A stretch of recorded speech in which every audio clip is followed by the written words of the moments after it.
بسم اللہ الرحمن الرحیم۔ رسول اللہ صلی اللہ علیہ وآلہ وسلم نے ارشاد فرمایا، تم سوتے وقت اپنے گھروں میں آگ کو جلتے ہوئے مت چھوڑو۔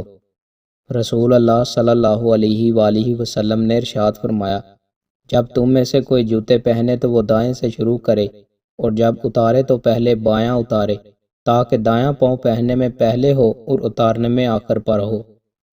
رسول اللہ صلی اللہ علیہ وآلہ وسلم نے ارشاد فرمایا، میری امت کے اچھے برے تمام اعمال مجھ پر پیش کیے گئے، میں نے راستے سے تکلیف دہ چیز کو دور کر دینا اس کے محاسن اعمال میں پایا، اور وہ تھوک جو مسجد میں ہو اور اسے صاف نہ کیا جائے تو میں نے اسے اس کے برے اعمال میں پایا۔ رسول اللہ صلی اللہ علیہ وآلہ وسلم نے ارشاد فرمایا، 3 لوگوں کے بارے میں مت پوچھو کہ ان کو کتنی سخت سزا ہوگی۔ نمبر 1، وہ شخص جو مسلمانوں کی جماعت سے الگ ہو جائے اور اپنے امیر کی نافرمانی کرے۔ نمبر 2، وہ غلام جو اپنے مالک سے بھاگ جائے اور اسی نافرمانی میں اسے موت آ جائے۔ نمبر 3، وہ عورت جس کا خاوند اس کو ضروریات اور خرچہ دے کر کہیں چلا جائے اور وہ اس کے مال اور اپنی عفت کے ساتھ خیانت کرے۔